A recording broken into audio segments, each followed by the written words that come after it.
right, here we are driving into Heck Field for our first day of building a Sling High Wing. I am so excited. Let me go over here. Find a spot to park. Oh, that looks pretty cool. We'll just park up here for now. I was thinking what we will start first with is the wings. So when we do the wings, we'll do wings, wingtips, fuel tanks, fitment, check fuel tank, pressures, all of those things before we assemble them. Then once we've got the fuel tanks and things sorted and the wings all sorted, we'll fit the wingtips, we'll start building ailerons, flaps. We will do a good audit of all your spares. The box is opening there for you now. That's where all your spares are going to be in. That's the spares, things like, you know, your aileron skins, flap skins, lights, anything that still has to go onto your wing. But as you can see, the wing is pretty much built. However, you can see that the tanks are just on with 2 rivets on the front, 2 on the back, because we drill those out. Take them off, check for pressures, check everything before we actually fit the fuel tanks on. Wings pretty much go quick. So for me, the idea is we get the wings done, we get your empennages done, and then that goes off to paint. So while they're busy with that, we start on the big job. That is fuselage, because most of the work is in the fuselage. Okay, so that's, that looks official. that's your first manuals, lights, lenses, torpedo, and then obviously things like down there, you can see your skins, aileron, flap skins. So yes, that's all good. All right, get to work. Start popping those rivets. A number of parts. Speaking of rivets. Yep, rivets, lots of, not so many, because you really only have to do the fuel tanks and ailerons and flaps. Good morning. Very good. Good to see you guys. How's it going? You ready and rearing to go? Yeah. Are they any good at riveting? Yes. Ribbington with. That's right.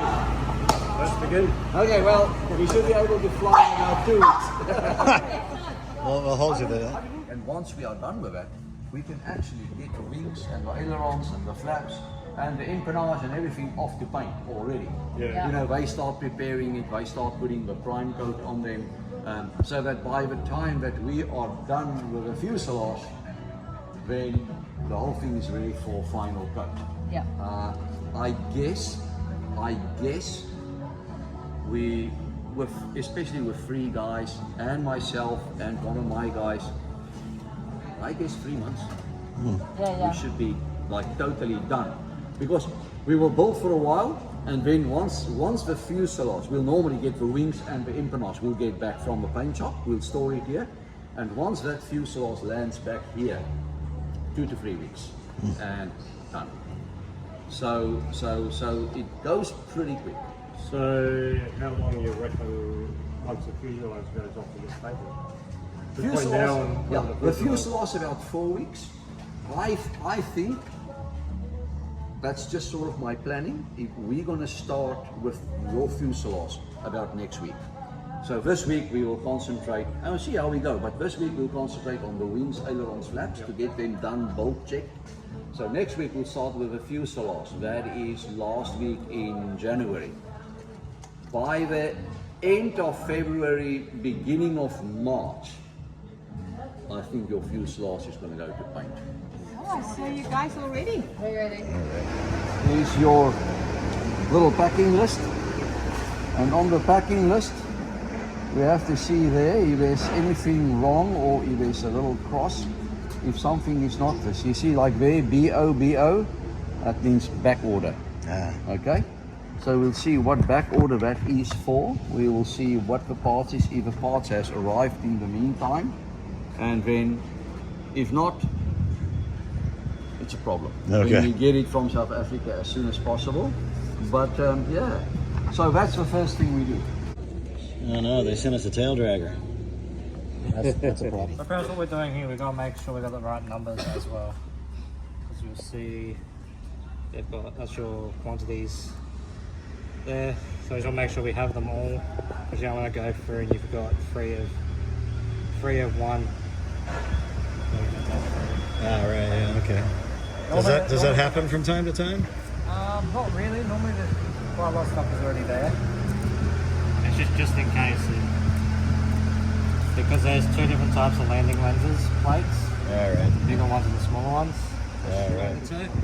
Yeah. You don't want to have more of the front ones than the back ones, All right. because they are pretty easy to mix up. So there's a taxi light and a landing light on each wing. Yep.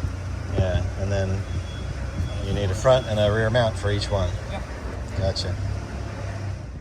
So here in Australia we say stock take, which means taking stock of the stock that we have. Stock take, mate. Too right. All right, so these are the aileron ribs. Mitch was saying that he hasn't had any missing parts on any of these, so. But we're checking anyway. Yep. So it's probably like left 2 Yep. for like the second rib. Is there another one to that one? Because they're sets, aren't they? Yep. So there's a left and a right. So that's Oh, why yeah, we do here it like is. left 2, then Yep. there's R2, so that'll be R2. Yeah, it was just so that it stays together. All right. And what do? You peel the plastic Peel out of the the inside. plastic. Yep. So when you peel the plastic off, the label comes off too. So you need to be careful.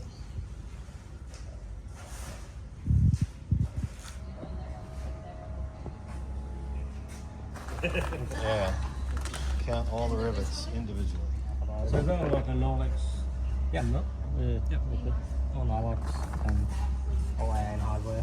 So we will count the bolts because there's a few of them, Yeah. but we won't count the rivets. So yeah, while you're on the phone, we were discussing these are the flaps, These are the flips, which go on the inside of the wing, and those are the ailerons, which go on the outside. the outside there, which make the airplane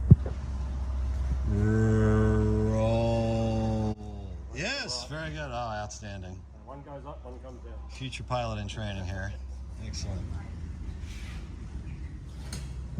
Peeling the plastic off the ribs.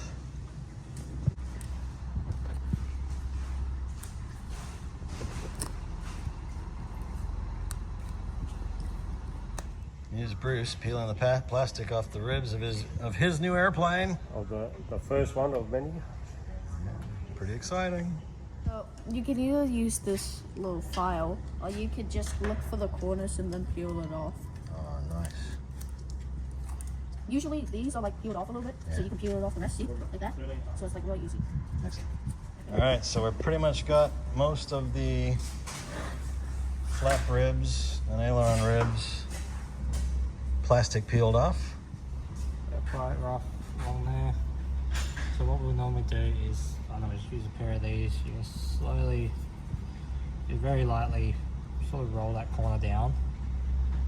So it's not such a push-up, so I normally do all of them. Then we'll go along again, sort of make sure they're still nice and 90. As you go, so as you go along, you do it like this. And you check to see if it's on a 90, because if you have, let's say you have this one bent up, that groove, that mark there will be on the skin as well. Yep. So it won't look as nice. And then some of these will also get dimpled as well. So even though we don't touch any of these ones when we're bending any of these, we also have to check for, Yep. It's more your front edge that will be it'll sit proud up. So those will leave a mark in the skin. That's why prepping is pretty crucial, I'd say. We are putting a lot of force on that because you don't want to make the rib crack or anything. Probably won't. You sort of run a file over it, nice and smooth movements. Once you do all that, we'll scour it and use a prep the surface before the black stuff on the table there. Here we have all the nicely deplasticized ribs and brackets for the flaps and ailerons. And now we're bending the edges so they don't stick up into the sheet metal, so you have a nice smooth surface.